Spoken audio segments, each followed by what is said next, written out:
Cristiane, vamos abrir, irmãos, as nossas Bíblias no Evangelho segundo São João, lá no capítulo 17. Mas antes disso, vamos levantar bem alto as nossas Bíblias.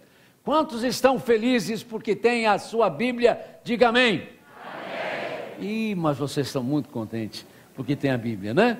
Viram aquele povo lá, que alegria, que emoção, porque tem a Bíblia agora na língua deles. E os irmãos sempre tiveram esse privilégio, né? De ter a Bíblia na sua própria língua. Vamos então ler o texto João 17, do 14 até o 18. Vamos, Valcir, para nos ajudar?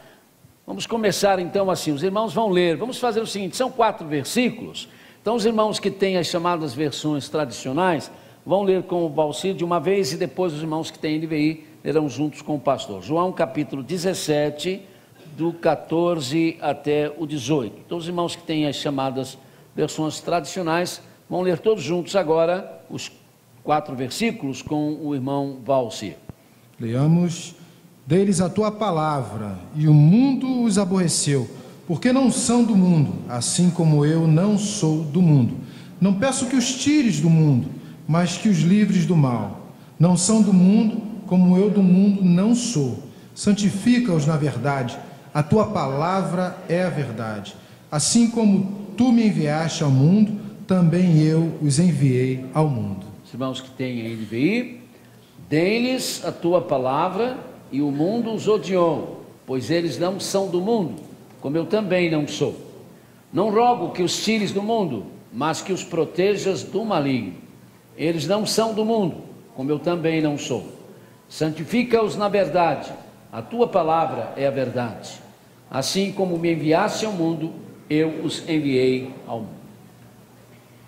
Em um encontro de líderes eclesiásticos há alguns anos atrás, um dos grupos desse encontro fez o seu relatório, dizendo que se a igreja evangélica realmente quiser causar algum impacto de peso, algum impacto realmente relevante no mundo de hoje, ela terá de assumir uma mentalidade mais mundana, mais secular, menos eclesiástica, menos espiritual. Naturalmente que isso pode causar uma imediata repulsa às nossas mentes desavisadas, mas tudo poderá ser devidamente entendido se olharmos como é usada na Escritura Sagrada a palavra mundo.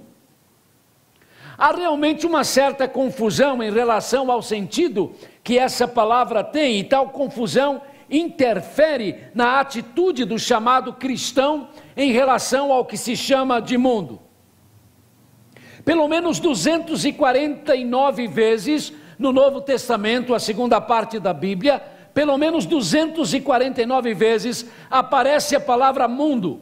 E a Bíblia ensina que já que nós vivemos no mundo, nós temos de nos envolver com o mundo.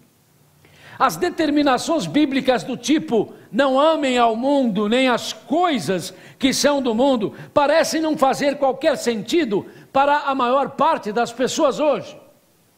Elas simplesmente dizem, como pode ser isso? Nós estamos vivendo no mundo, nós vivemos no mundo.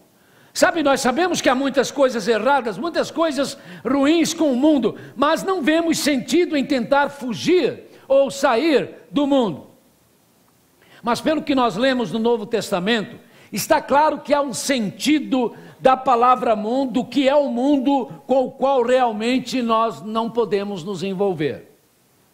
Em primeira instância, no entanto, um recém-convertido ao cristianismo poderá de repente não alcançar bem o que nós estamos dizendo. Por isso a questão que eu quero colocar é esta: o que é o mundo? Há pelo menos 3 significados que podem ser dadas à palavra mundo na Bíblia. O primeiro sentido tem a ver com o mundo criado. Deus fez o mundo e tudo que nele há, é o que está declarado em Atos 17, 24. Ora, a esse mundo não só devemos amar, como temos de amar, porque nós somos mordomos de Deus, somos administradores de Deus para com esse mundo. Do Senhor é a terra e a sua plenitude, então devemos cuidar como filhos de Deus. desta terra. Não nos esqueçamos que o Senhor Jesus disse no Sermão do Monte que dos mansos pertence a terra, os mansos herdarão a terra. A esse mundo então não só devemos amar, mas devemos trabalhar para preservá-lo no máximo possível, como exemplo e como testemunho de pessoas que são filhas desse Criador, desse mundo, e que queremos, portanto, dizer o quanto prezamos esta criação. O segundo sentido tem a ver com habitantes do mundo.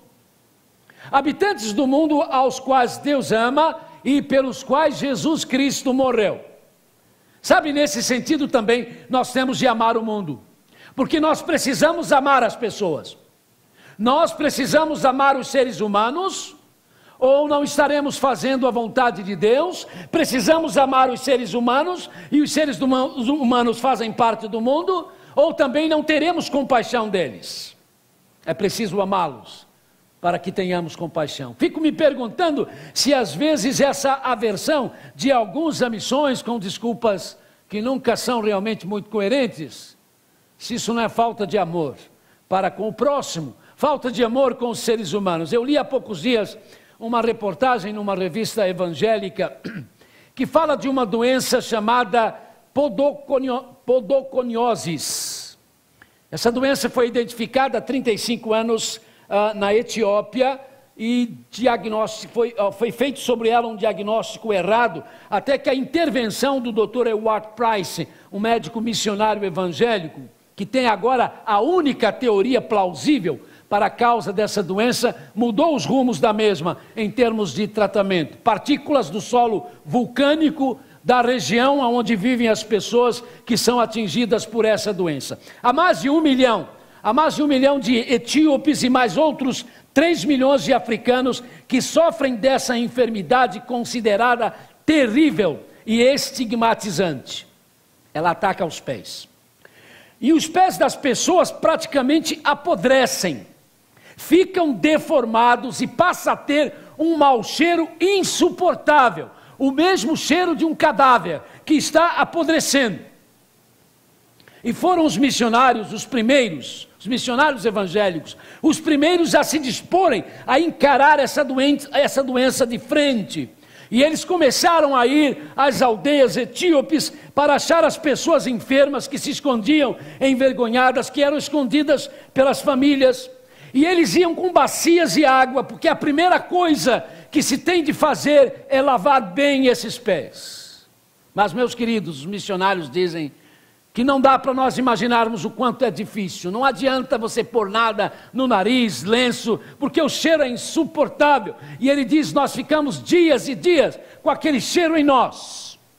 Tal é a situação daquelas pessoas. Mas eles falam que se lembravam de Jesus, lavando os pés dos discípulos, e aí iam eles todos com aquelas bacias, começando a lavagem dos pés, para depois então começar um tipo de tratamento, testando aqui, testando lá, até que começaram a ter alguns resultados positivos.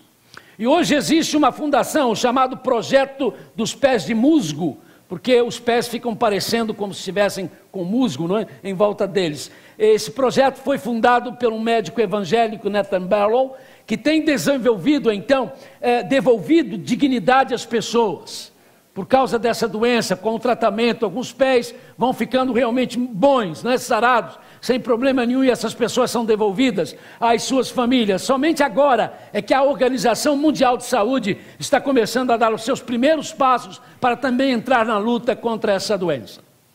E o projeto Pés de Musgo tem a ajuda de missionários evangélicos, de freiras católicas e de um empresário do mundo dos calçados, o metodista Blake Michael Sky. Ele fabrica os sapatos que estão entre os sapatos mais caros do mundo.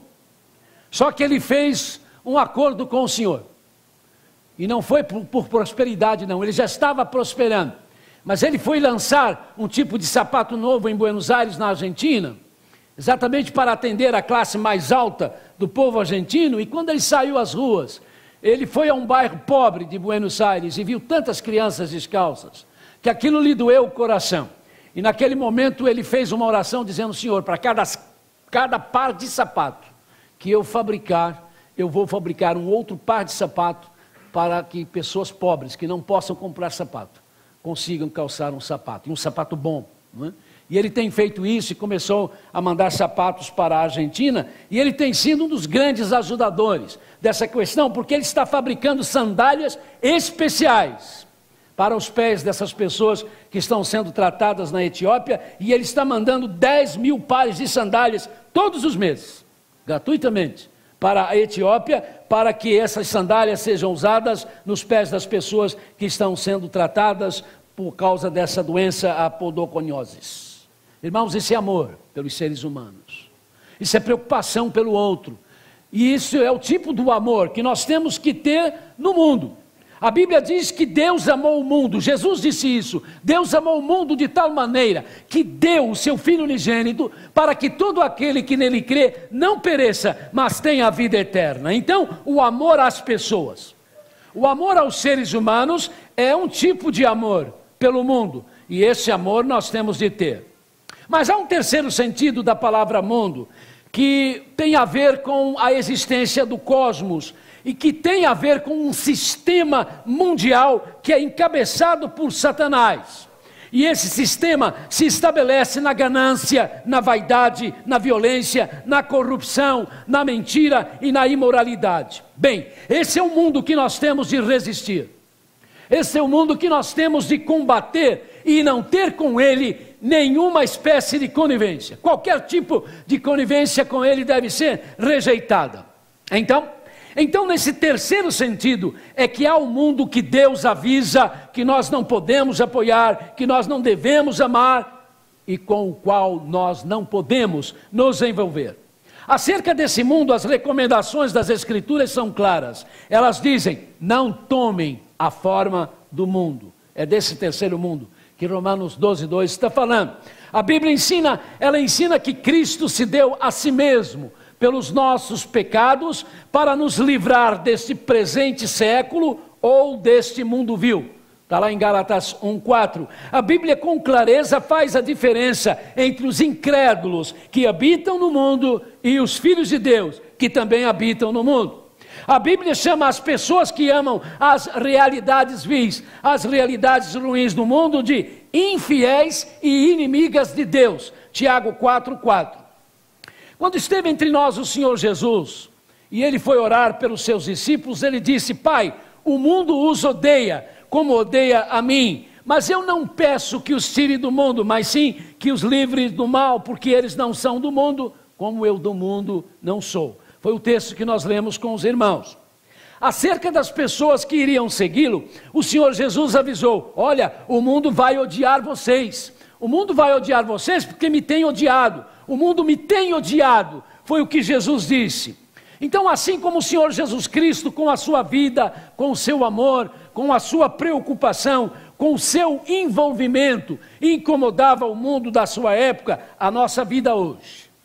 A nossa vida hoje, quando ela é dada realmente a Cristo Jesus, ela nos empurra, irmãos, inevitavelmente, ela nos empurra a toda sorte de críticas, de menosprezo, de oposição e até de perseguição por parte daqueles que não conseguem compreender o mistério da graça redentora de Deus. Mas se esta é a realidade, a Bíblia nos diz que nós não devemos nos sentir desanimados diante dessa beligerância, mas ao contrário. Ao contrário, nós devemos nos alegrar, porque isso significa que nós estamos nos identificando com Jesus Cristo. E já que o odiaram, vão nos odiar também. Jesus disse, felizes serão vocês quando as pessoas se levantarem contra vocês e perseguirem vocês e contra vocês inventarem toda sorte de mentiras e calúnias por minha causa. Regozijem-se, fiquem muito alegres, porque grande será a recompensa no céu para vocês. Mateus 11:12. Embora a prisão do pastor Youssef Nadarkhani pelas autoridades iranianas e a sua condenação à morte tenham sido motivadas claramente por razões religiosas, a dele ter abandonado o Islã, ou o islamismo, as autoridades do Irã, quando começaram a receber os protestos mundiais, não esperavam tantos protestos resolveram inventar. Logo começaram a dizer que o pastor apoiava o Estado de Israel, apoiava a política do Estado de Israel, que se viu era uma imensa bobagem. Depois começaram a dizer que ele estava preso porque violentara uma mulher sexualmente. Todos perceberam que isso era uma grande calúnia. Acusações que se mostraram tão absurdas que as próprias autoridades iranianas, ao perceberem que elas não estavam colando, que elas não estavam funcionando, assumiram finalmente que a prisão e a condenação à morte do pastor era mesmo por apostasia ao islamismo. Podemos ver aí pela TV Globo há poucos dias a foto do pastor, a menção muito bem feita, tudo certinha, dos motivos pelos quais ele estava preso e a suspeita de que ele já pode ter sido executado. Há muita força, a coisa é muito forte em relação a isso, porque essa recente visita do chefe do parlamento alemão ao Irã, que pediu ao governo para falar com o pastor e não teve permissão, parece que pode reforçar isso. De qualquer forma, vamos continuar orando pela igreja do Irã, pela família do pastor e esperar, não é? Alguma coisa para frente para sabermos sobre isso. Meus amados, nesta geração tão complicada da qual nós fazemos parte, já não é fácil para um cristão, não é fácil para uma cristã fazer a diferença entre o que é espiritual e o que é mundano. Afinal diz a Bíblia, Satanás se disfarça em anjo de luz e os seus auxiliares se disfarçam em servos da justiça. 2 Coríntios 11, 14 e 15. Com certeza Satanás é um imitador por excelência, e por isso nem sempre é fácil fazer a distinção entre o mundo que Satanás domina e o reino do qual Jesus Cristo é o Senhor. Se fosse possível, o Senhor Jesus nos avisou, se fosse possível, Satanás enganaria até os escolhidos. Mateus 24, 24. Sabe, amados, a cada dia que eu vou vivendo e conhecendo as pessoas, eu posso garantir que as pessoas mais felizes que eu conheço, são aquelas que procuram realmente seguir Jesus Cristo. E nem sempre essas pessoas são pessoas com muita saúde, nem sempre essas pessoas são pessoas que têm muito conforto ou que ganham muito dinheiro, mas todas elas são sempre pessoas que podem fazer suas as palavras do Salmo 16, 11. Tu, Senhor, me fazes conhecer o caminho da vida, na tua presença existe alegria plena e ao teu lado existem as delícias que duram para sempre. Bom, irmãos, quando nós podemos fazer nossas essas palavras, e aí não importa a nossa cultura, não importa a nossa condição econômica, não importa a importância que temos ou não para o mundo. O importante é poder dizer isso em nosso coração. Pessoas que podem dizer isso são pessoas felizes. A Bíblia nos diz, ela nos fala que existe um conflito constante no cosmos entre o mundo de Satanás e o mundo dos filhos de Deus. Mas fica claro na palavra de Deus que os filhos de Deus não estão na defensiva, ao contrário, nós estamos na ofensiva.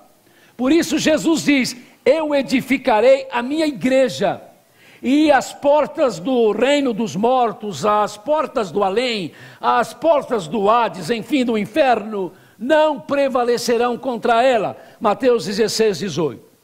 Sabe, no original grego, esta afirmação do Senhor Jesus Cristo nos dá a ideia de um grupo que está avançando em direção a um grande muro, a um grande portal, que está fechado com a intenção de impedir que a marcha continue. Essa é a ideia do texto que Jesus nos deixou. Então, se o inferno ataca, e o inferno ataca a igreja, no entanto, não apenas se defende, mas contra-ataca. E com certeza, meus amados, o inferno não conseguirá impedir que a igreja chegue aonde tem de chegar. Não é sem razões que o apóstolo Paulo disse, somos mais do que vencedores, por meio daquele que nos amou. Romanos 8, 37. Querem saber? É verdade que às vezes, algumas vezes e até muitas vezes, eu e você, que nos dizemos cristãos, nós fazemos a igreja parecer um fóssil histórico, totalmente irrelevante a esse mundo. Mas a igreja de Jesus Cristo, o evangelho de Jesus Cristo não é um fóssil, não é uma peça de museu. O evangelho de Jesus Cristo é o poder de Deus, é o poder de Deus para a salvação de todo aquele que crê. Quem acredita nisso, repita isso, porque o evangelho é o poder de Deus. Tenho certeza que os irmãos creem com mais firmeza. Vamos repetir? Porque o evangelho é o poder de Deus. Meus amados, e é o evangelho de Deus. É o evangelho de Jesus Cristo. O que resta como esperança para esse mundo. É este evangelho que resta às mentes para restaurá-las. É esse evangelho que resta às vidas para consertá-las. É este evangelho que resta para que os lares possam ser mantidos. Porque o evangelho de Jesus Cristo transforma mentes perversas, mentes imundas, que aceitam crer no evangelho, tornam-se em mentes bondosas, em mentes iluminadas. Quando vidas perdidas aceitam crer no evangelho, elas são achadas. Quando maridos e esposas rebeldes aos planos de Deus para a família decidem-se por crer no evangelho, então o lar é mantido. Querida Igreja de Jesus Cristo, denominada Batista do Parque São Basílio, a nossa responsabilidade primária, a nossa responsabilidade básica não é reformar o mundo, não é readaptar o sistema mundial, não é pôr vinho novo em odres velhos ou remendo novo em roupa velha.